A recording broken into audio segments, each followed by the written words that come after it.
Okay. There's something I want to share with you.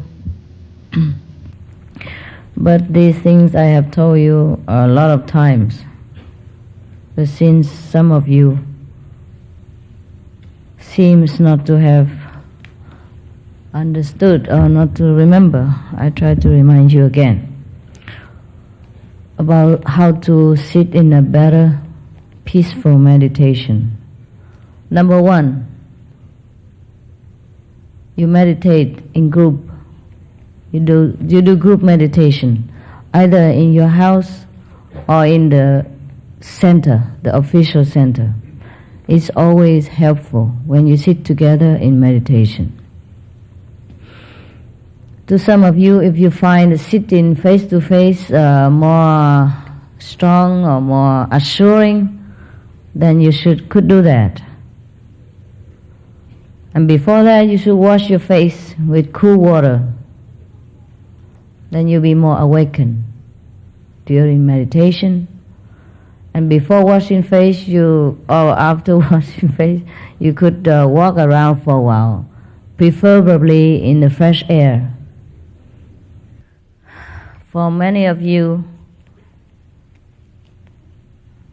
my teaching verbally is still very, very useful.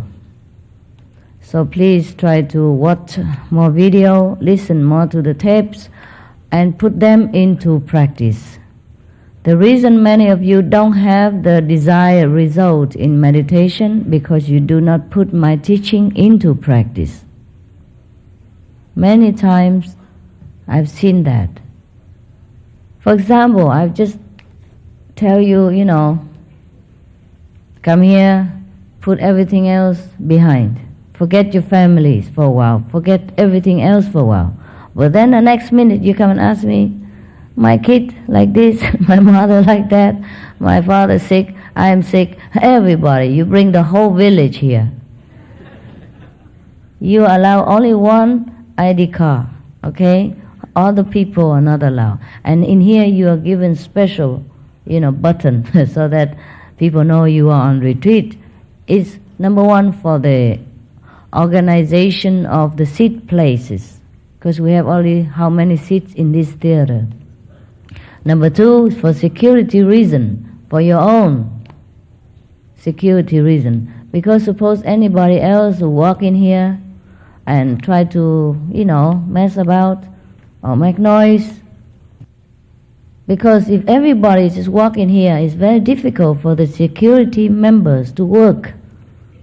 Our security member, as well as the hotel security members. Do you understand? They have to do their work. If something happened to them, they will be in trouble. If something happened to us, they will be in trouble. And they will lose their job, they go to jail, they go to court and all that. You want to cause trouble to other people? No, of course not. We are here, we cause enough trouble already. I mean, for the organizer, for the security member, for everyone here who work to serve us, we should cooperate. But you never do. I mean, some of you, not all of you, thanks God.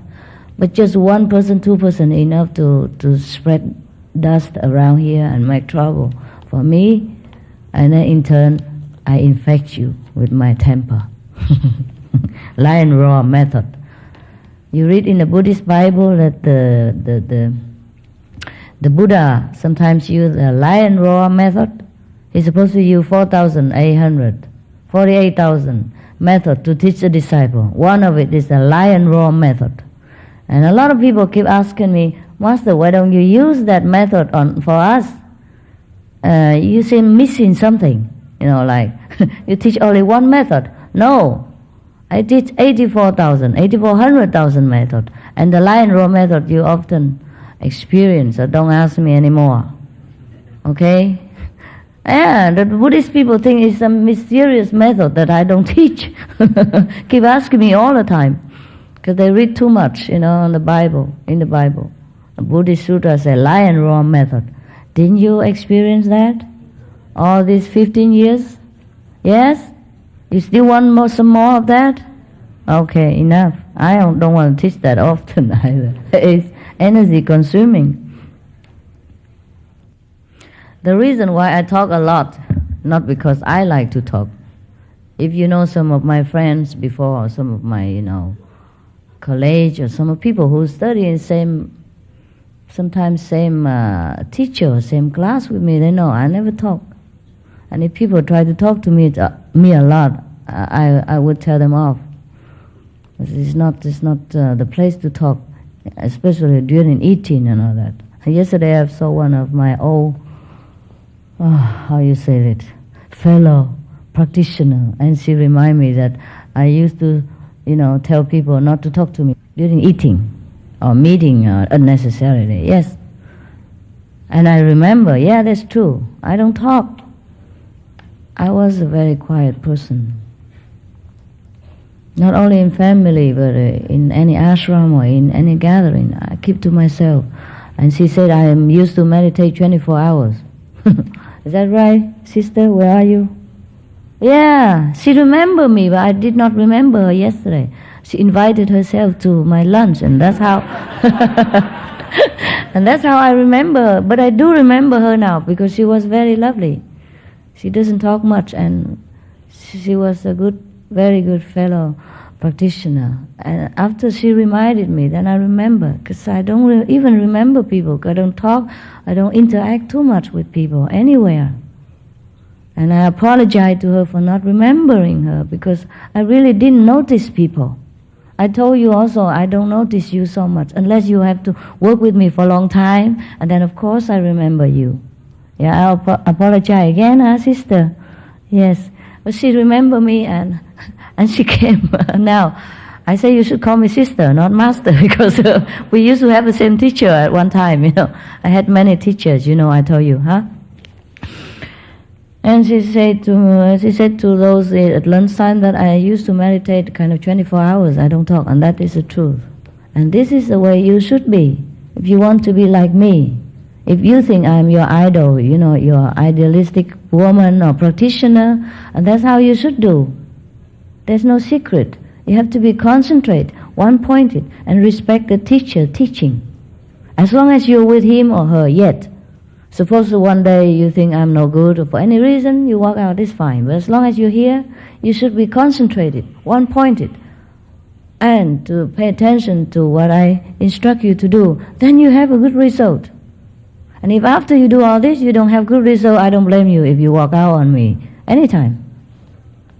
But if you don't put my teaching into practice, you do not pay attention to what I advise you, then if you walk out on me, I feel sorry for you, and you should feel sorry for yourself, because you didn't do your homework properly, and you missed out a great opportunity to grow and to achieve what you so much desire to achieve. If I teach you anything bad at all, you should tell me right away. And if you doubt me, you ask me. That's correct. So these days, some of you have expressed your doubt and your opinion about me. I have not got mad about that. I have explained to you why. Any criticism, I welcome. Any doubt, I understand. And after I explain to you, and if you still do not believe me and don't understand, it's all right to go. But if you believe me and you want to try, then you must try all your best in order to get the best result there is for you, for yourself. Because you spend time here, you spend money to come here. Might just well make the best out of it. You understand? It's not for me. Since you have come already, you spend so much time, effort, money and hope, then might just well do the best. That's all there is. It's not that a must for me, or if you don't do it, this is a sin or anything. No, it is a sin to you, yourself. You waste your effort and money. And should you think it's not worth it, then don't come. Don't bother in the beginning. Or spend your time, your energy, pursuing something else, somebody else that you think is more beneficial to you. It's all right, because everyone has affinity to some different teacher. Different level of understanding will meet different people, different teacher. If you meet a bad teacher, that's your own karma. Yeah, your inner quality that attracts this kind of master. Your inner aspiration doesn't deserve a better master. So don't blame the teacher, Blame yourself. Anytime you find some teacher is wrong, you change. And know that it's you who attract this kind. Understand? No need. No need for that. And if you should have any obstruction at home, like you feel some invisible being disturbs you, and that you could not meditate very well, you feel restless, agitated, you have two kinds of solution. You can put my tapes, or chanting tape, or music tape, or teaching tape in the background. Not at the back of your ground, but a low volume in front of you, not at the back. Never put anything behind your back, because your attention will be pulled backward. It will be more difficult for you to concentrate in the front. Understand? Not that you cannot do it. It is just not favorable for you. Put the tape of TV, everything in the front, or music, whatever you want to hear anytime. Even if you hear the telephone or fax machine, anything, just in case, you have to sit in the office, face the machine. In case it ring in front of you. Don't pull your attention backward, because that will be, very difficult to pull it back to the front again. And if you listen to the phone, listen with the right ear. Make it a habit. Don't listen to the left ear. Everything that pull attention to the left or to behind of you is no advantageous to you. Remember. And that is one thing. Another thing, you can recite the 5 names loudly for as long as is necessary, or an hour, every day, until the situation improved. That's another prevention method for you. Another kind, you can, if you are fearful, sometimes you feel invisible being around you or behind you, or you have been possessed before you came to me, and you're still fearful, then you can put my picture around it, around yourself, like a circle. You have plenty of picture. Don't have to be big, just small. My size enough. It's not the size that counts, it's the person. Even small picture, just make a circle around you. That's why the Buddhist, that is the leftover for the Tibetan tradition, for the mandala. They always draw the circle. That was the beginning of it, when the teacher teach them to sit in the circle, with some of the artifacts that the master have blessed and give to them for souvenir, and full of master love and blessing. I just surrounded them, and then later they were more fanciful, they added all kind of things, and flower, incense, and stuff, and sand, and color, and blah blah blah blah. You can do anything else you want, as long as you feel good, as long as you feel safe, secure, and protected. You put my picture around it, put flower as well if you want, incense or whatever, candles also. But then don't make too much smoke and you cough all the time, because the incense and the smoke from the candles, even though it's romantic and it looks spiritual, many a times it could cause you irritation, and then you will have a sore throat or some congestion in the chest later, and it's a long-term as a side effect. No good. Okay? But if you can tolerate it, it's okay. I don't forbid anything in our practice, as long as it makes you feel good. You could even make a beads or recite or a rosary, whatever. But then you become too much attached to that beads and that habit, and then you forget to concentrate here, and it's difficult to call back again. Because every day we already attach too much to the outside world. You understand? Yeah. In the morning we get up, we have to wash our face, clean our teeth, and look, make up, and put tight on and all that. It's already too materially conscious. Then in the job we have to conscious on money, and then go home still think of money. Remember? Yeah. So every day we meditate on either woman, man, ties, jewelry, makeup, or woman, or money already. So when we have time for ourselves to meditate, I have, or any master, I just learn it from them. Okay? When I say I, it's just a habit. We. We should, we should put our attention inward. That's why. Not that any master or I myself for that reason forbid you to do this, do that, because we're fanatic, because we're authoritative. It's not true. Understand now? Yeah? When we ourselves, we should just forget everything else. Just concentrate inside the wisdom center.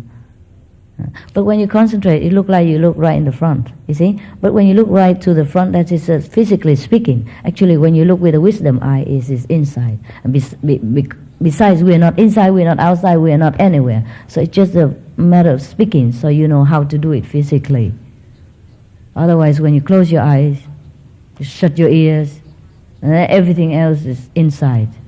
Then you have no contact with the physical world that much. That's why. That's why you be inside and be alone with yourself, and then know yourself, realize yourself again, that you are the Spirit, that you are God, that you are the Buddha.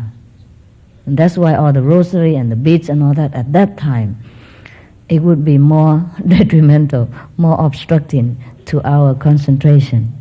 It's not that it's no good. Everything reminds you of God is good. The picture, a rosary, a cross, a Buddha statue, anything welcome. Except when you meditate, it is better to put out everything, absolutely, because you are the Buddha, you are the cross, you are God. There is no need any other reminder stuff. But the mandala, it's just to protect you. Suppose when sometimes some of the people, some rare individual, have fear of the invisible being that disturbed them before, and the haunted memory still disturb them, or fear of darkness, then that's why in the old time they light a candle to meditate, so that person don't feel fearful. So sometimes I advise some of you to can leave the light on, and that's all right. But it doesn't mean that we have to do it all the time, or everybody has to do it. But then one learn from another and say, oh, I feel good after the candle is on and all that. And everybody does that. It has become a habit. It should not be that way. When you sit, you be alone. No need any artifact. No need candle, no need flower, no need incense. Everything is distracting you anyhow. The candle flicker. The incense smell and and then you sit there and you think, this is frankincense. I don't like it. I like sandalwood better. And then and you argue with yourself back and forth, and then 2 hours gone. Yeah, next time you put some other flower. Oh, rose. That's really, I'm allergic to rose. I prefer chrysanthemum. And blah, blah, blah. And then you spend all the time going out and buy chrysanthemum just because the neighbor told you that when he meditated, he put chrysanthemum and looked like Master came and it feels so good and I meditate better. You know, blind faith is detrimental. It's detrimental to your practice. Everything everyone tell you, including my speech, you should prove it. You should, you should analyze it, whether it is logical before you accept it. And I think you accept most of my teaching, or all of my teaching, because it's logical to you, because it doesn't defy your intelligence. It's accord with your intelligence, with the common sense, with the most logic thinking you can think of, and that's why you accept them. And should it not be logical to you, you are free to deny it, or tell me right in the face, write a letter to me or whatever, and let me try to explain to you if I can. If not, then if you don't still accept it, then that means you think differently. That's okay. We all have a different choice to live our life and different choice of thinking. That's all right with me. But don't waste your time if you already know it is not for you. Okay, and if you're here, try all your best. Try all your best to do it.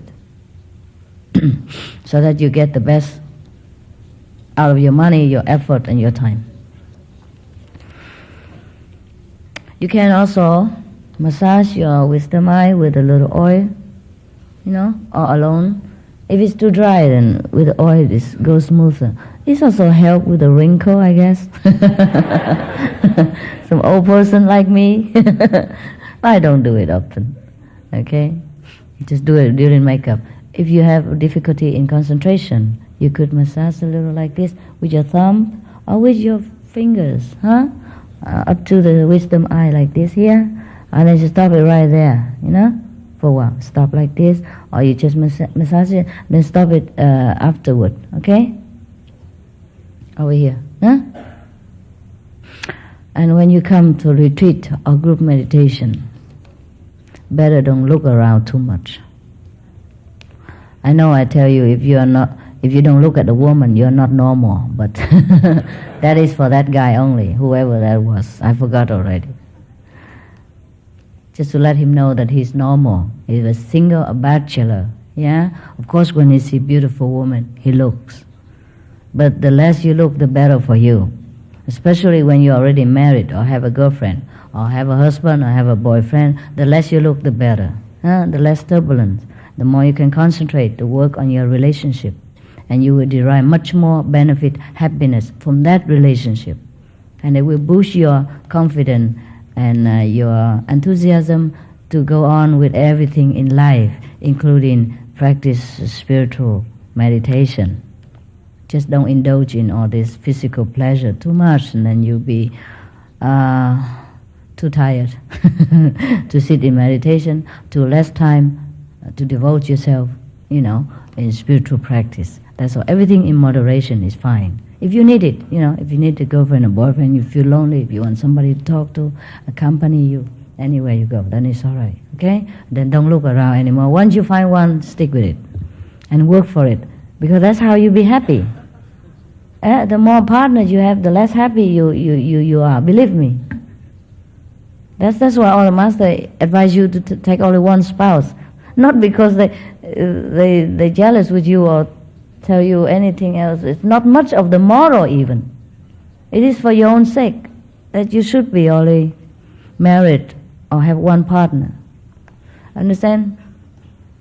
Apart from being immoral, of course, causing harm and hurt and injury emotionally to other people if you flying around too much, and hitting everybody in the heart. Apart from being immoral, it is unhappiness when you do that. Very, very unhappy. You will feel empty. There is a difference between making love and having sex. I'm sorry, I have to tell you straight. There's nothing wrong with that, is it? Because I have to, Making love is you involved emotionally, spiritually, bodily, mentally, together to be one, to be united with your partner, sharing all this love and affection you have, and all your being is involved in it. Having sex is just satisfy this temporary lust for a while, and then you feel very empty, sometimes feel very guilty, and get sick out of it, and get terrible disease also, because you do it as a habit, and then any partner will do, and you forget to be cautious, and your body resistance is not there to even combat the disease. Should it be there? Because you're low in moral standard, in emotional fulfillment, low in spiritual guard, low in mental preparation. So everything is low at that time when you just have casual sex. So your body is weak, your mind is weak, your spiritual is weak. So when you catch a disease, you're finished. Understand? You're making love to your partner, it's different. Everything is high. You feel blissful, you feel loved, you feel affectionate, you feel togetherness, you feel trust. You understand? So everything is high. Your emotion is high, your mind is high, your spirit is high, your passion is high, your love is full. That's why you are a different level being. Nothing can touch you. You're equipped with all resistance. Should any little disease come to you, your body repel it. It doesn't even come to you, because all the whole being is prepared for this supreme act of love and dedication and unification. You understand? Between two persons. And you become like one. So everything is all right, everything is pure. You don't feel filthy, you don't feel guilty, you don't feel empty afterward, you don't feel exhausted. Understand? You might be a little tired, but just from happiness. It's not like the exhaustion and the emptiness, the sucked out feeling that you just abuse the act of sexuality just for your own satisfaction physically. That's entirely different. You understand now? That's why we have to be faithful to work one with our relationship, because it will bring us happiness. For us, number one. Everything else is number two. So any precepts that the Master in the old time give to us is an ocean of wisdom. It's not a restriction. It's not a controlling method. It's not a dictative kind of statement. It is for our own sake and happiness. And it's very, very wise to follow. So if you don't want any trouble, stop looking around too long. You can be polite and friendly, but don't deliberately look for trouble, especially somebody else's. If you know it, don't look. Of course, sometimes you don't know and you look and then you have trouble, and that's something else. But if you already do know, don't start it. It's bad enough that you don't know and you start it, and then later you have to take care of it. But if you already know that they belong to somebody else, better never ever start it. Okay? Because you get in deep trouble. And once you have somebody else already, and the past one, you should just put it behind you. It don't serve you. Normally when we look at the past, it's always better. We forget the bad parts, we only remember the good parts. But the present is the best.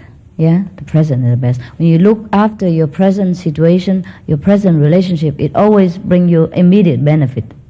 If you always look at the past or the future, it don't bring you nothing but worry, sorrow, regret, and illusion.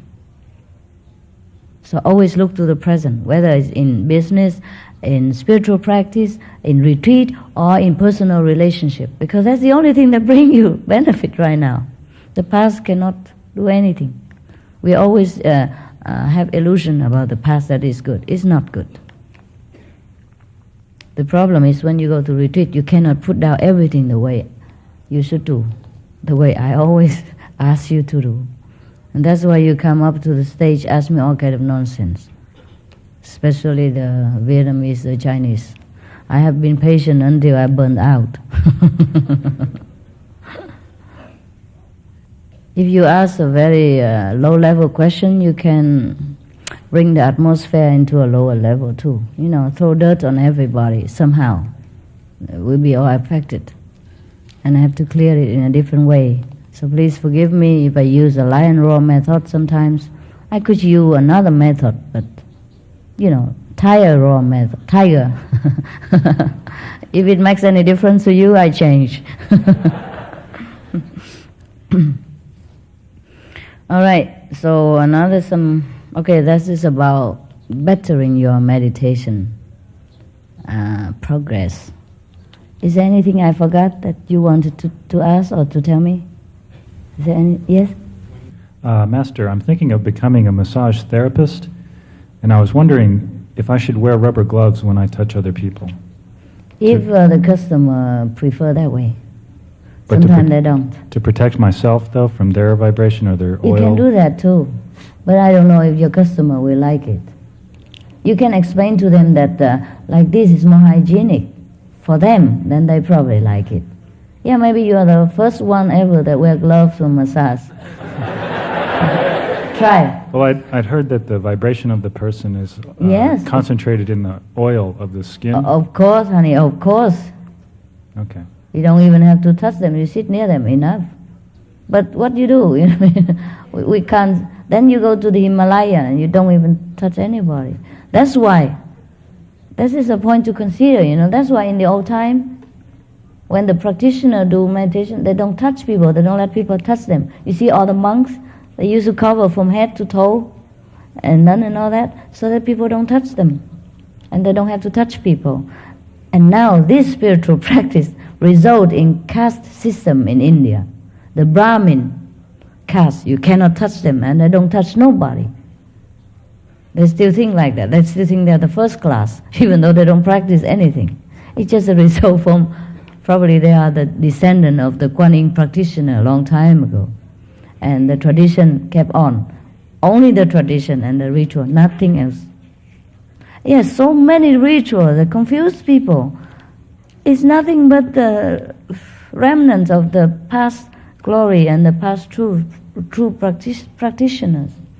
But now we cannot avoid to touch people, can we? You know, if you wear gloves all the time, people will think you're weird too. Be careful. Yeah? That's why in the old time they go together in a group, go to the jungle or caves, meditate there together. They don't eat outside food, they don't touch other people. It's like that. But then today is very impractical. Only some people can do that. In this world, when we have to survive, it's very difficult. And even if we want to have a spiritual village, how many people would come? They get bored also. They would want to go out and touch others. Okay?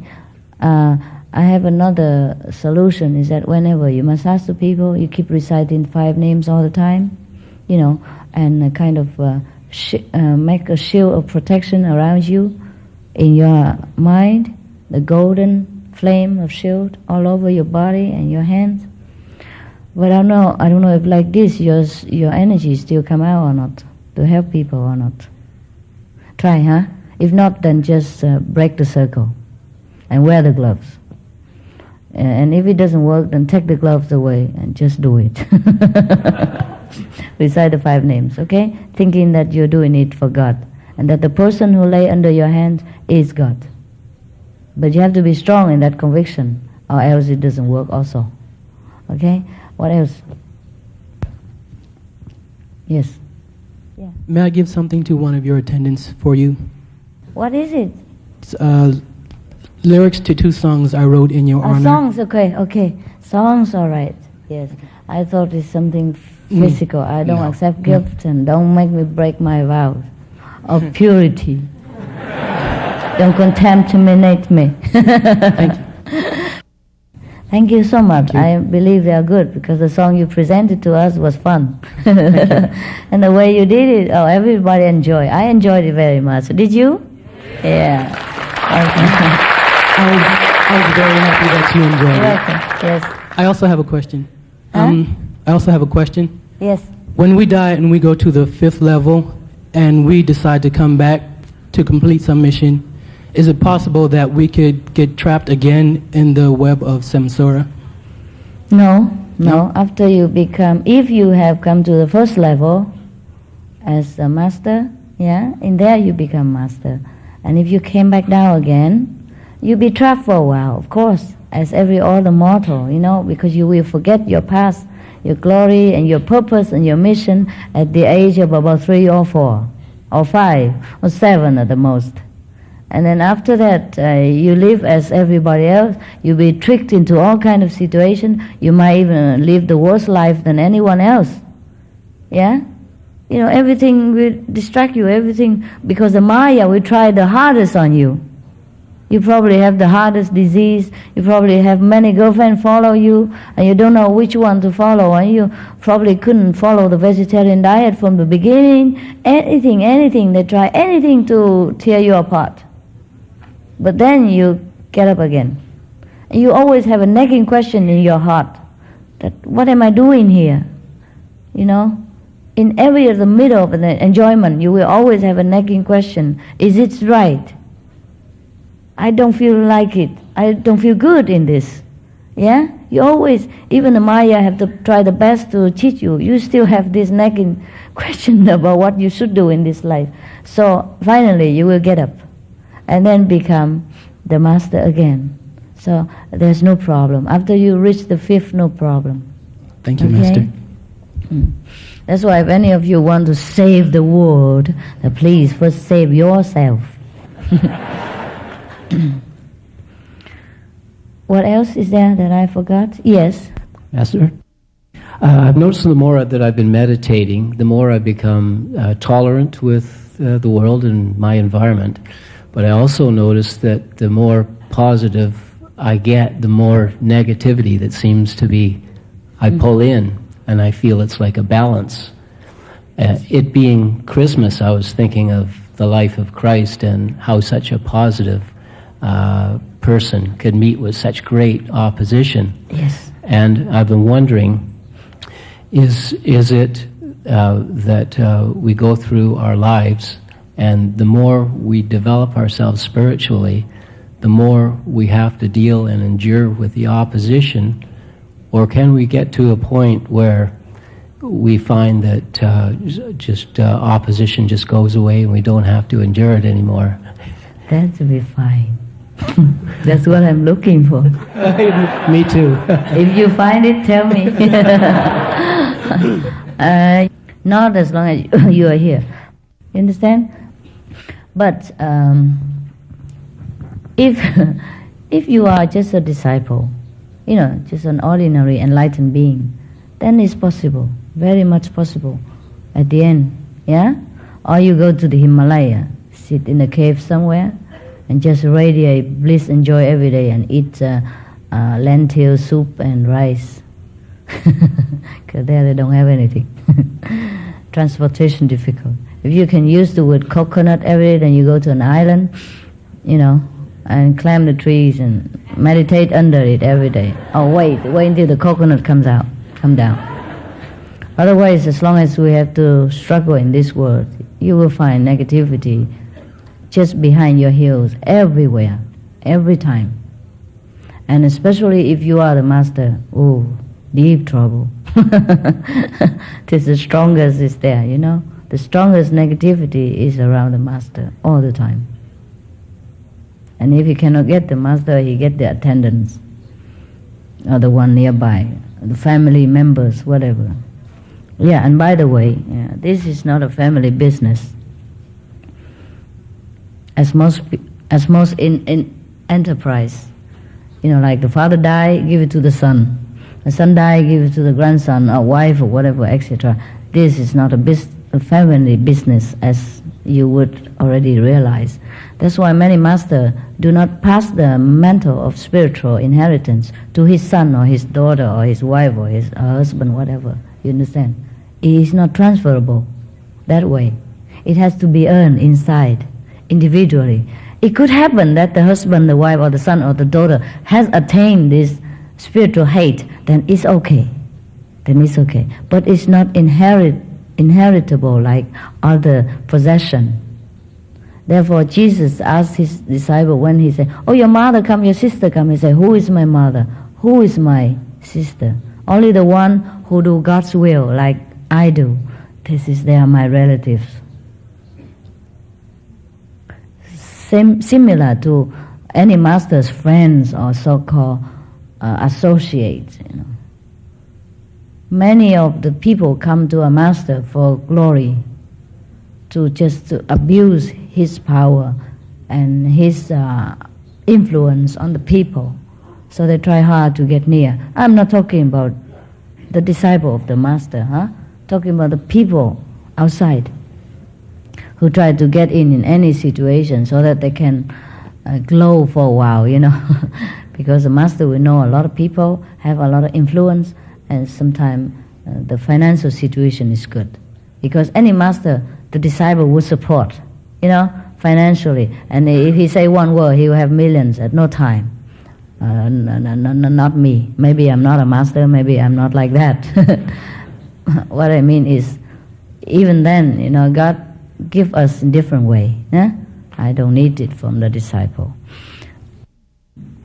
But many people who comes to any master would, for their personal gain, to be friend or whatever. I often experience that too. But I never learned. I always welcome everyone with my open arm until they kick me in the butt or something else. Then I realize, another one. My God, okay, goodbye. Sometimes it's difficult to say goodbye afterward because they already make themselves too well known to welcome into the master house, and other disciples, because of the master, because the love of the master and respect of the master, love and respect that person too. And the master can never tell the disciple how bad that person is, because this is below his or her dignity to talk bad about people, even if it is true or not true. So if you happen to see any my associate or any master associate, please do not involve personally. You understand? The master friend is not a master, and a master associate has nothing to do with master quality. The master cannot guarantee anybody who comes near him about his personal interest, personal quality at all time. Even family members of the master. You should not glorify them and look upon them in the light of respect for the master because you will be disappointed and feel cheated and held master sometimes responsible for it. It is not this way. The master cannot be responsible at any time to your personal involvement to any of his associates or family members or friends, so-called friend or whatever. The master is friend to anybody. The good and the bad, the sinner and the saint alike, because that's the business of the master. The master has to be like that. What do you expect the master to be, right? But for yourself, you have to protect yourself. You have to discriminate. You should not associate the master with any of his associates, because that will be a great illusion and delusionment for you. You will be disappointed, hurt, and cheated sometimes, many a times. I cannot pinpoint to you who, what, and when, but I tell you as a general guide, do not be misunderstood, do not be misled into this kind of situation. Understand? Yes, because the Maya are in many forms, always near the master and try to delude you and use the master power and credit and good reputation for their own benefit. Sometimes the disciple also don't know, and anyone come and claims, oh, I know the master because the master once let me in her house and have dinner or something like that. Because the master is the hospital. Sometimes that person come with another good person or good friend, and that good friend also don't know that person. It's just somehow associated. Then they link together and they try to squeeze their way in, and then the other disciple think, oh, master know that person, invite her one or him. Yeah, and the disciple think, oh yes, my master invite you. Oh, then you are my God too. You're my master too. And then they invite him, and then later, because of this association, try to lend money or borrow or things like that, or cheat them into doing some service to them, which is immoral. Or maybe that guest of honor wasn't an honorable person according to our teaching standard or the moral standard of the world. Then the master cannot be held responsible for that. So you just be careful and intelligent, whomever you choose to associate with. Understand? And do not hold me responsible for anything you do, for anyone who go near me or claim to be my friend, my guest, or whatever it is that have anything to do with me. I am a very independent, private, alone person. But I welcome everyone because I don't dig into their private life. I don't talk bad about people, even if I knew afterward. So you be careful, all right? We will have many guests, many people. They will look all distinguished and good and humble and respectful to me. But anything else behind my back, I cannot be held responsible. So don't think if my guests come, any guest come, is up to your taste and up to your standard.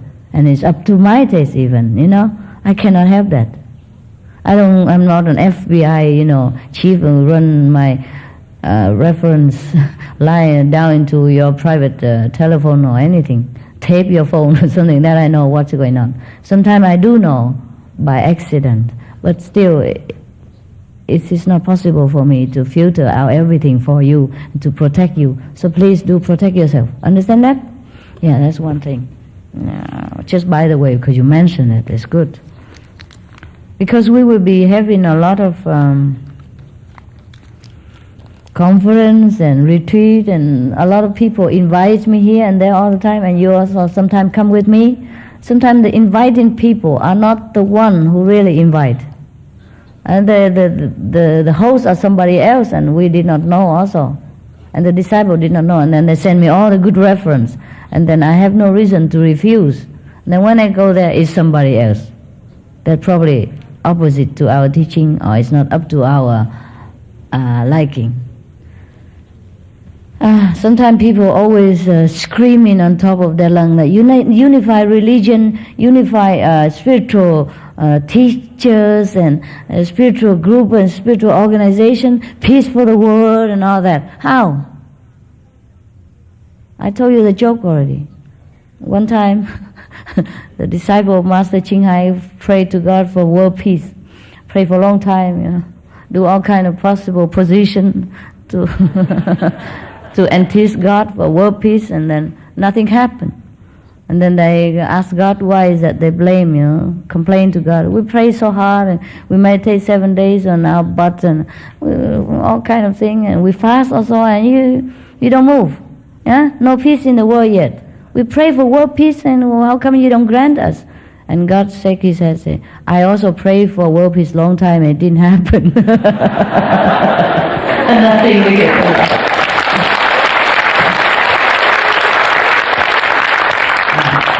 It's not possible. Yeah, we are all God, and he prayed to all this God and it didn't happen. How will we pray for only one God? What do he do? How can he do anything about it? Yeah. The world peace cannot happen because too many opinions. Every leaders, even good leaders, have different opinion already about how to run the world. And on top of that, the religious, so-called religious leader jump on it and influence the national leaders as well. And he couldn't do much without this great religious power behind him, or behind them. And then there's Congress, there's lawmakers, there's judges, and everything else. For example, in America lately, you know, the president and the government and the Congress has asked that the violent or sex movies, late night movies, you know, X-rays or whatever, Y-rays, whatever that is, should be banned from TV because the kids might watch them. It's no good for them. That sounds good. But then some of your church say, no, that violates constitutional right. So that's not done. You see what I mean? So even a good president, good government, a good Congress is not always powerful enough. There's too many laws, many catch, many red tapes, many loopholes somewhere that things cannot be done the way we want. Don't talk about world peace. Yeah? We might pray for it because that's what we want. We can ask for what we want, but whether it might happen or not, let's see. If enough people want it, it might happen. But it's not enough people. You know, most people still cling to their own opinion. Let it be that in our small group at least, we are unified in our idealism, in our desire for peace and happiness in this world. In order to do that, we have to put down ourselves, our opinion, our wrong opinion, and have to put the the teaching of the masters into practice. Every one of the masters teach us renunciation. Renunciation not necessarily means to become a monk or nun and forsake the family. Renunciation means you forget it in your heart. You detach yourself from your own circle of self-interest, of the desire always to put your family first, or your own first, before everyone else. A spiritual journey is a very lonely journey. Only you can enter the kingdom of God. Even if you go to the 5th level of consciousness, not all your members you can take with. No, none. Unless they practice as hard as you and attain the same level. You are the only one who will enter the 5th level or the 6th, or, the highest kingdom. Everyone else stay below, stay somewhere else. Liberated, but not in one level of consciousness. You cannot put your kid in the university just because you are a professor. Same thing. It's not a family business in a spiritual practice. Therefore, most masters don't give the mantle of spiritual leader role into his family. There's one time in the Sikh history, the master gave it down to his family members, and that caused a lot of bloodshed because it was against the karma. against God's will. Because those spiritual successor is not much up to the standard of a master. There was a Sikh master, I don't remember the fifth or the fourth. He had a daughter. He has family, so he has a daughter. And one time he meditated in the night, and his daughter sit on the floor, with him. Because in India, even if you're a family member, you don't sit in same level as the master, not even sit in the same chair. So even family member, even your wife, husband, sit on the floor. Because the master is the only one. There's no family business there. It's not like king or queen and sit beside each other. But even queen, the English queen, even in a worldly way, the Queen of England, her husband has to walk 3 steps behind. Do you know that or not? Yes. Even though he's her husband, 3 steps behind, that's it. That's the rule. And in India, all the masters sit alone on a chair, and everyone else, including his mother and father, sit on the floor. That's the old tradition, not only in India. Don't think you sit here because I think that way. It's not true. No, in my home, you sit on a chair with me, right? Yesterday, you have lunch with me, you sat on all the chair, right? As long as we have enough chair, we put all the chair from bedroom or living room, every chair just for you to sit. It's not that I think that tradition is applicable to us. No, I don't care. You can sit on top of my shoulder or my head, I don't care. As long as you practice and be a good person, It's not because you sit here because I'm a master, it's not that. Just, we cannot afford all the chairs here, and what for? You sit on chair, you just fall on the floor, and then we have to bother the first aid system, right? The reason why you sit on the floor because it's safer. You sit on the floor at home too, right? We meditate and we go into samadhi, and then we often fall from anywhere. But another thing I tell you to sit better in meditation. Also, sometimes if you have backache or too tired to sit on the floor, you can sit on the sofa like this, with cushion soft behind you, and then you can meditate well sometimes. Okay, just sometimes. But the floor in front of you must be not too high from the sofa or the chair that you sit. In case you fall, it won't be a great injury. No, it's practical. Or put cushion all over in case you fall on the cushion, and continue to sleep there. It's practical. Okay. All right, so where were we? The Sikh and the daughter. Okay. So I just explained the system where the master sits on the high and people sit on the floor, lower level with the master, so that you understand the story I'm talking about now, okay? Not to impose this on you. Okay, so the daughter was sitting on the floor next to his bed, the cot or the chair, the couch where he sat to meditate. And the master was sitting on top of the bed or the couch, Indian, and then to meditate. And then one of the leg gives in. Probably he was fat. Like, the picture there. Old Indian way of making things is not safe. So one of the leg give in and it nearly fell, and the master was in samadhi. And the daughter did not want the master fell over and disturb his samadhi. So she put her hand to hold the chair instead of the leg. And the nail pierced into her hand and get bleeding. But she kept like that, out of devotion. She just kept on like that. Despite the pain and the bleeding, she kept on like that all night until the master walked out of samadhi next morning. So the master saw that and was very, very touched in his heart. And out of impulse and love, he said to her, "Anything you wish, I will grant." And she said, "Okay, I wish the spiritual mantra will be passed to my son and the next generation, into our family." And the master already promised, so he has to keep it. But his face becomes so green after that, because he know what's going to happen. He see the bloodshed and the harassment and the persecution that follows the promise, because that wasn't supposed to be so. The spiritual mantle has to be fairly passed on to whomever supposed to be the master. But the master can will that to happen too. Of course, he can pass on to anybody he wants. And since he has promised already, he grant any wish that she deserves, she wants. He cannot he cannot take it back.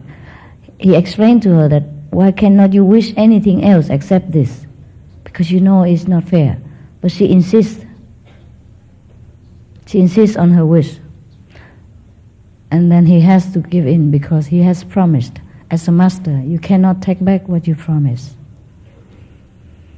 So that's how the Sikh masters after that has been persecuted, has been followed, hunted for many generations afterward. And so many bloodshed, so many sorrow upon the master and the disciples as well. And the Sikh religion only retained the religious teaching afterward, and no more lineage of spiritual heritage. So that's, I tell you this story to emphasize the thing I told you before, that it's not a family business. Anyone who wants to make use spiritual power, spiritual privilege for personal gain, glory, or family benefit will fall, will bring misfortune upon themselves and their family in the future. God doesn't give us this blessing just for personal benefit. I have told you many times again and again, we should come to God alone for wisdom, for God alone, for the sake of love, and not for any material gain. Every other thing God give us or the Master give us is extra bonus. It should not be a must, a thing that should be done for you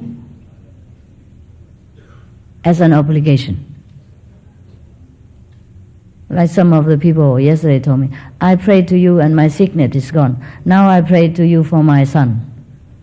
You have many doctors, you know. If it happened that you pray to the Master and your sickness gone, it's very good. But do not expect next time, okay, now, this is my grandmother, and now the next is my son, next is my blah, blah, blah. You know, don't have this kind of taking things for granted, that the Master has to do this, do that for you.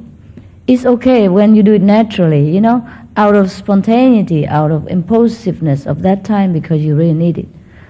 Everything naturally will be granted, provided it's God's will. Mostly God would grant, or the Master would take it upon himself or herself to grant you the wish, if it's proper. But everything that we deliberately calculate just for our own benefit, for the near one, dear one, that will bring disaster, bring a lot of chaotic side effect afterward, which we do not even realize. And then later something come upon us, and we blame why, how, and we lament and we cry and all that. It is because of our selfish, low-level desire, and we blame it to everyone else, everything else, in every situation. It should not be this way.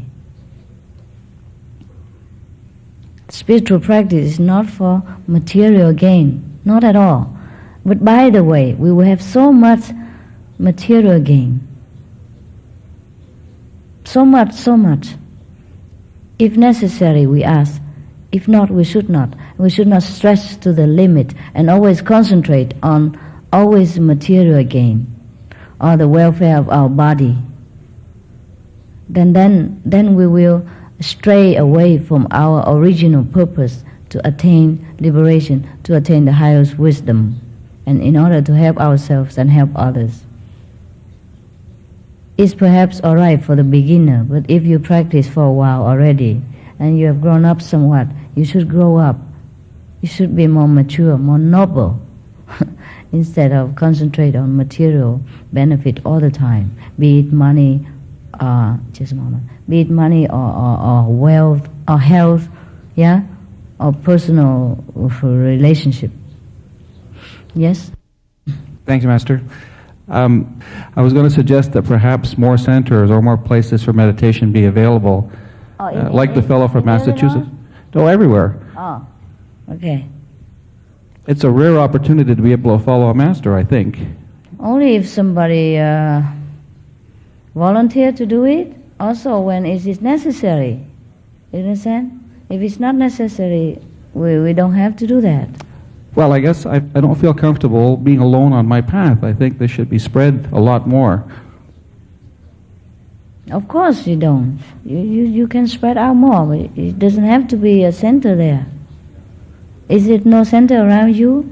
No, I'm not speaking for me. I'm thinking that, for instance, from where I live, it's about an hour and 20 minutes. It's not terrible, but I'm wondering why there aren't more places.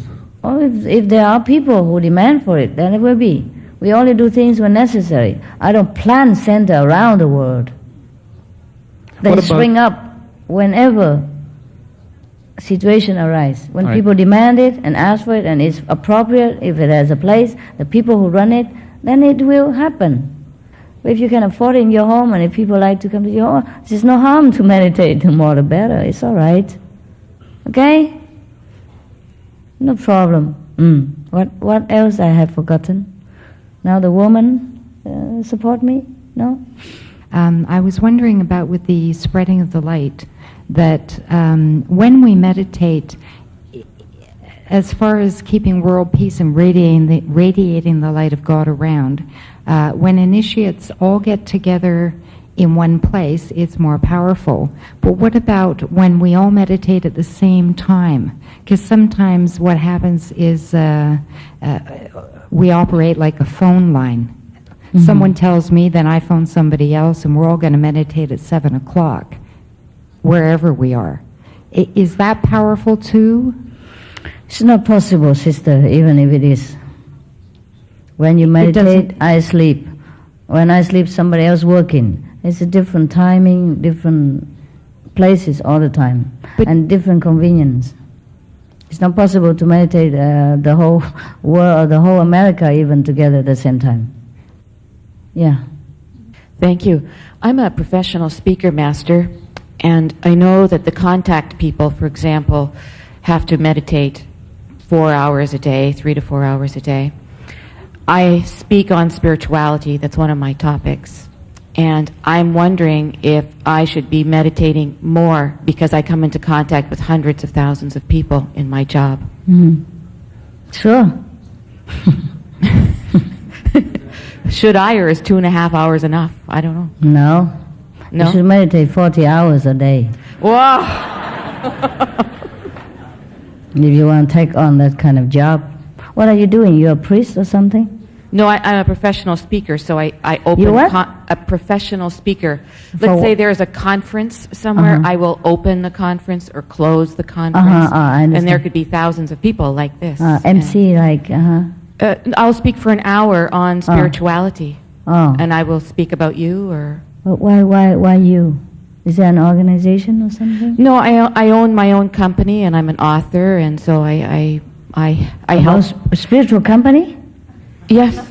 Wow, that's interesting. How about turn our into company? Well, I also do team building and business skills too. You do what?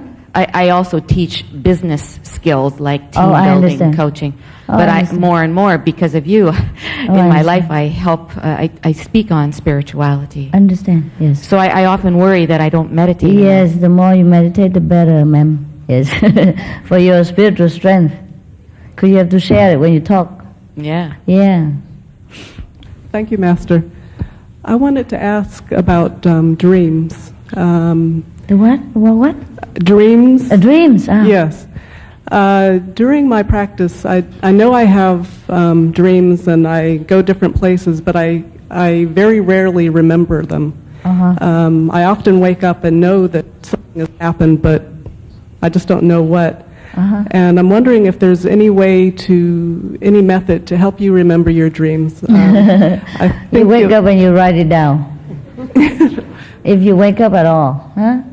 Okay. Yeah. If not remember, it's fine too. It's fine too. Okay. All right. It's pleasant to remember, but it's not possible to many people. Okay, then you tell yourself before you sleep that, okay, If I'm going to dream anything, please remember, I will remember and I will write it down. Just keep repeating to yourself, and then one day you will remember. If you want it that badly. If not, I suggest you just forget it. We daydream is bad enough already. Okay? Who else? Before I met you, and before I was initiated, I already had the sound. Yes. But I didn't know it. Yeah. I didn't know what was. Yes. I thought that was high blood pressure, pressure because I suffer from that. So I went to the doctor and I never get rid of that. So what is After I now? started making the Kwanji method, then I realized what was it. Good, good. But then all my back is moving when I make the Kwanji. All my spinal start Contrasting? and like That's moving the Kundalini muscles. moving. And that I don't know what is it. It's okay. It's Kundalini moving. It's good. Just don't pay It's attention. good. Don't pay attention. It's not good, but it's no good, no bad. Don't pay attention. It will regulate itself. Okay? Okay. Don't pay attention. Thank you. Whatever you have a sensation in your body, don't pay attention during your meditation. That's the best, whether good or bad. Okay? Yes, Master. When I meet my friends again, they want still to meditate together. Oh. So the question is, if I can still meditate with them, they would follow their own way. If you want to, and then you meditate in two methods. No, I do now the you do yours. meditation. Yes, they would do theirs. So is that possible? You want to, you can. But it don't help you much, that's all, okay? Because only when two people and more sit in my names, then I'll be there with them. That's what Jesus said. When two people sit in different direction, it's a little bit pulling apart for you. But otherwise you can meditate anywhere with anybody, anyhow. You know, let alone your friends. Okay, you can meditate even on the bus and with dogs, with cats, or why not with your friends. In that sense, no problem, okay? All right. Master, I hear what you say about when the sound come from the left side. Sometimes I hear the sound from the right. After a while, the same sound come from the left. Other times come from up. I have to receive only the right side? Or the above. Just concentrate on the above or the right side. It's better for you. Eh? If you could do that, it's better. But that sounds come when I am not concentrate. I know. Then try to pull it to the right. Or ignore it. Okay. Okay? But concentrating on the left or pay attention to the left is not so good for you. Okay. It makes you agitate afterward. It's not so spiritual, beneficial to you. Okay, That's all, okay? Thank you very much. Yeah. It's not from the left, it's not from the right. It's just our attention is so used to it, the hearing from the ears, that our attention always pay attention to the ears. And that's why we hear it from left or from right. We hear it from inside, actually, you see? So if we have to hear it from the ears, it's better from the right side. The right side of the brain is better for us spiritually. The other side of the brain is for logic, religion, business, money, and blah, blah. You know it from science, yes. Yes. Cuando uno sufre, libera karma. When one suffers, does it clear karma? What? Does suffering clean karma? Yes, it does. Entonces, ella me preguntó, me pidió que le preguntara si cuando ella ve películas tristes y llora mucho, libera karma. So she asked to ask you that when she sees sad movies and cries, does that clean her karma? Yes, it does clean the karma of the movie makers, the producers. You know, wherever you go with that movie, so they will get some money and clear their debts and all that. Nada. Master, I have had a recurring idea recently that everyone I know, everyone I meet, everyone I see, everyone I hear about is somehow a facet of my own personality. And that somehow, if everyone else has that same perception, it somehow interacts, and it just keeps recurring to me that it's reality and yet it's not a reality. And from the people who are perhaps the angriest to the people who are the most blessed, it all seems to be some kind of a facet in my own personality. Is that nonsense? Some kind of what? Yes, can be true. It's true? Yeah. If you see them in that way, that means you have a part of it. You attract it. So why? It seems not like all the time, not all the time. Yes. I just didn't know if that was part of the oneness or if that was just a... Just part of some part of yours before, but not now. Maybe in the past or in other lifetime or before initiation, and you can see it now better, clearer than before. Before you don't see it, you were blind. Okay. Oh yeah. Meanwhile, you asked me about Jesus, right? Someone, yeah. But Jesus, that why such a positive and radiant personalities or being has to endure that kind of negative suffering, right? By his disciples. It's a dark age. As all the fishes his disciples have caught. Yeah, they hook them and they